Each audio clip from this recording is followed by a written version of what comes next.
नमस्कार साथियों, Shri Vijay art academy की टीजीटी और पीजीटी की क्लास में आपका हार्दिक स्वागत है। आज मैं जो आपके लिए वीडियो लेकर के आई हूँ वो राजस्थानी चित्रकला के ऊपर है। इस वीडियो में ये वीडियो की एक श्रृंखला चलेगी, 2 से 3 वीडियो आएंगी आपकी राजस्थानी चित्रकला से संबंधित, जिसमें संपूर्ण राजस्थानी चित्रकला लगभग कवर हो जाएगी। तो वन लाइनर के रूप में है, ये मेरा खुद का नोट्स है जो मैं आज आपके सामने शेयर कर रही हूँ। इसी तरह मैंने खुद से मेहनत की और बनाया और आज आपके सामने इसको शेयर कर रही हूँ। तो इसको ध्यान से पढ़िए और बार बार वीडियो को देखिए, तब याद हो जाएगा आपको। और हमारी वीडियो को अंत तक ज़रूर देखिए और चैनल को सब्सक्राइब करिए और बेल आइकन ज़रूर दबाएं ताकि हमारी नोटिफिकेशन आपको मिलती रहे। चलिए आइए शुरू करते हैं। राजस्थानी चित्रकला। राजस्थानी चित्रकला को और किस नाम से जाना जाता है? तो राजस्थानी चित्रकला को साथियों श्रृंगारिक काव्य के नाम से जाना जाता है। अगला जो हमारा पॉइंट है वो है राजस्थानी चित्रकला का समय। राजस्थानी चित्रकला का जो समय था वो 1550 से 1900 तक माना जाता है।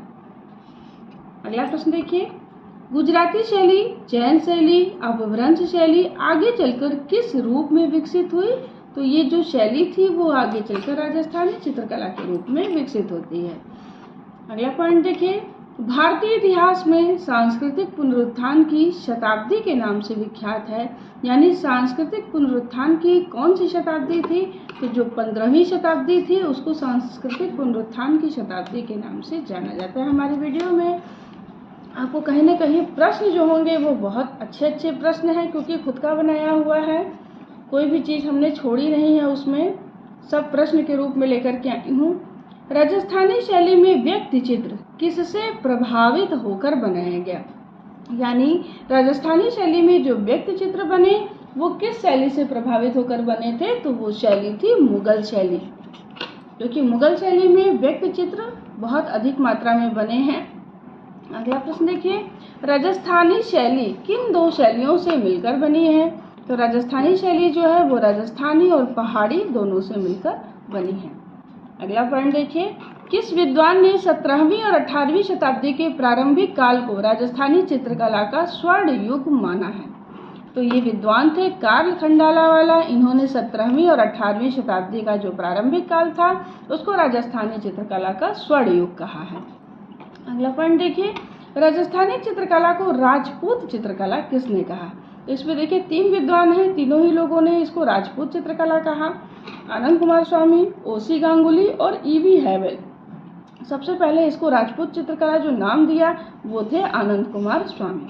अगला पॉइंट देखिए, राजस्थानी चित्रकला का पहला वैज्ञानिक विभाजन कब और किसने किया? तो पहला वैज्ञानिक विभाजन जो किया वो 1916 में आनंद कुमार स्वामी ने किया था। राजस्थानी चित्रकला को हिंदू चित्रकला किस विद्वान ने कहा? तो इसे कहा एनसी मेहता ने। राजस्थानी चित्रकला को सबसे पहले हिंदू चित्रकला कहा एनसी मेहता ने। अगला पॉइंट देखिए, इस शैली को राजस्थानी शैली नाम किस विद्वान ने दिया? तो वो विद्वान थे राय कृष्ण दास। अगला पॉइंट देखिए, राजपूत शैली की खोज किसने की? राजपूत शैली की खोज जो है वो आनंद कुमार स्वामी ने की।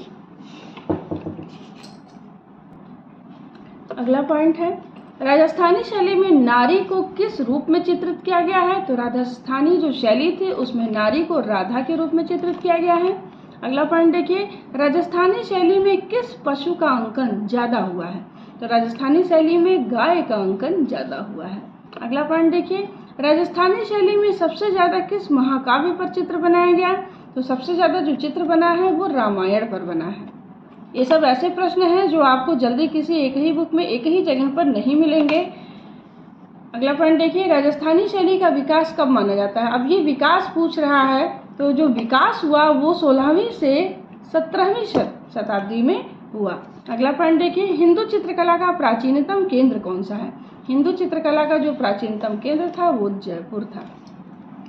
अगला पॉइंट देखिए, राजस्थानी चित्रकार ने किस तरह के चेहरे का प्रयोग किया? राजस्थानी चित्रकारों ने एक चश्म चेहरे का प्रयोग किया है। एक चश्म चेहरा वो होता है जिसमें एक ही आंख दिखाई पड़ती है। अगला पॉइंट देखिए, किसने सारे प्रदेश को राजस्थान या रायथान नाम दिया? कर्नल टाड ने ये जो सारा क्षेत्र था, सारा प्रदेश था, इसको राजस्थान या रायथान नाम दिया था। अगला पॉइंट, अंग्रेज अधिकारियों ने इसे क्या कहा? अंग्रेज अधिकारियों ने इसे राजपुताना के नाम से संबोधित किया था। अगला पॉइंट देखिए, राजस्थान में आधुनिक चित्रकला को प्रारंभ करने का श्रेय किसे दिया जाता है? तो राजस्थान में आधुनिक चित्रकला को प्रारंभ करने का श्रेय जो दिया जाता है वो कुंदन लाल मिस्त्री को दिया जाता है। अगला पॉइंट देखिए, किस शैली में मुगल कला की तड़क भड़क तथा विलासिता दिखाई देती है? तो ये दिखाई देती है राजस्थानी शैली में। अगला पॉइंट देखिए, किस शैली को भारतीय चित्रकला की आत्मा कहा जाता है? तो भारतीय चित्रकला की जो आत्मा है वो राजस्थानी शैली है। किस ग्रंथ में राजस्थान की 4 शैलियाँ बताई गई हैं? तो राजस्थान की जो 4 शैलियाँ हैं, मेवाड़, मारवाड़ और ढूंढाड़ और हाड़ौती, ये जो 4 शैलियाँ हैं इसे बताया गया है जयदेव कृत गीत गोविंद में। राजस्थानी शैली पर किस शैली का स्पष्ट प्रभाव दिखाई देता है? तो राजस्थानी शैली जो थी उस पर जो है अपभ्रंश शैली का स्पष्ट प्रभाव दिखाई देता है। अगला पॉइंट देखिए, राजस्थानी शैली में किन रंगों का प्रयोग किया गया? तो राजस्थानी शैली में ज़्यादातर टेम्परा रंगों का प्रयोग किया गया है। अगला पॉइंट, राजस्थानी शैली को कौन सी कला कहा जाता है? तो राजस्थानी शैली में चूंकि रागमाला का चित्रण बहुत हुआ है इसलिए इसको काव्यों की कला कहा जाता है। अगला पॉइंट, राजस्थानी किसकी संतान मानी जाती है? यानी राजस्थानी शैली जो है वो किस शैली की या किस कला की संतान मानी जाती है? तो वो है बौद्ध कला की संतान इसको माना जाता है। अगला पॉइंट देखिए, राजस्थानी शैली में मुख्य रूप से किन रंगों का प्रयोग किया गया है? तो राजस्थानी शैली में मुख्य रूप से प्राथमिक रंगों का प्रयोग किया गया है जिसमें लाल, नीला, पीला और हरा का प्रयोग किया गया। उनमें से भी जो मुख्य रंग हैं वो लाल और पीला है। अगला पॉइंट देखिए, वाचस्पति गैरोला ने राजपूत शैली के अंतर्गत किस कला को स्वीकार किया है? तो राजपूत शैली के अंतर्गत इन्होंने केवल राजस्थानी चित्रकला को स्वीकार किया है। कई सारे जो हम विद्वान हैं उन्होंने राजपूत शैली के अंतर्गत राजस्थान और पहाड़ी दोनों ही चित्रकला को स्वीकार किया, लेकिन वाचस्पति गैरोला ने केवल राजस्थानी चित्रकला को ही इसमें स्वीकार किया। अगला पॉइंट देखिए, राजस्थानी शैली का उदय किन शैलियों को मिलाकर हुआ? तो राजस्थानी शैली का जो उदय हुआ वो मुगल और हिंदू शैलियों को मिलाकर के हुआ। अगला पॉइंट देखिए, अलवर शैली की मौलिकता पर किस पुस्तक का प्रकाशन हुआ? अब ये जो प्रश्न है, इस टाइप के प्रश्न आपको जनरली कहीं देखने को ऐसे नहीं मिलते हैं। तो ये अलवर शैली की जो मौलिकता है इस पर जो पुस्तक का प्रकाशन हुआ अलवर अंक 16 ये 1961 में प्रकाशित हुआ था। अगला पॉइंट देखिए, राजस्थानी शैली में किस प्रकार का प्रकृति चित्रण किया गया है? तो राजस्थानी शैली में जो प्रकृति चित्रण हुआ वो भावात्मक चित्रण हुआ है। अगला पॉइंट देखिए, राजस्थानी शैली किस शैली में, जो अजंता शैली है वो किस शैली में जिंदा हुई? यानी अजंता शैली पुनः किस शैली में जिंदा हुई? तो वो थी राजस्थानी और उसके बाद बंगाल शैली में। यानी पहले अजंता शैली जो थी वो राजस्थानी में जिंदा हुई, उसके बाद पुनः बंगाल शैली में जीवित दिखाई देती है।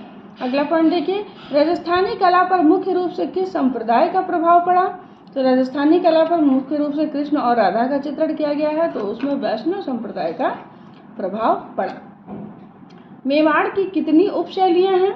मेवाड़ की दोस्तों 3 उपशैलियां हैं, उदयपुर, नाथद्वारा और देवगढ़। अगला पॉइंट देखिए, आरंभिक राजस्थानी चित्रकला के प्रथम दर्शन कहाँ होते हैं? तो आरंभिक जो चित्रकला है राजस्थान की वो मेवाड़ में दिखाई पड़ती है। तो दोस्तों ये जो आज की वीडियो रही ये राजस्थान का एक तरह से मैंने आपको इंट्रोडक्शन कराया कि राजस्थान शैली का मुख्य जो चीज़ था वो कौन कौन सी चीज़ें थी। इसके बाद अगली वीडियो में हम मेवाड़ शैली को पढ़ेंगे जो राजस्थान की पहली शैली मानी जाती है, यानी प्रथम दर्शन मेवाड़ में हुआ है। तो इसकी जो अगली वीडियो हमारी आएगी वो मेवाड़ शैली के ऊपर आएगी। तो उस वीडियो का इंतजार करिए और हमारी वीडियो को लाइक करिए, चैनल को सब्सक्राइब करिए, घंटी का बटन जरूर दबाएं साथियों। नमस्कार।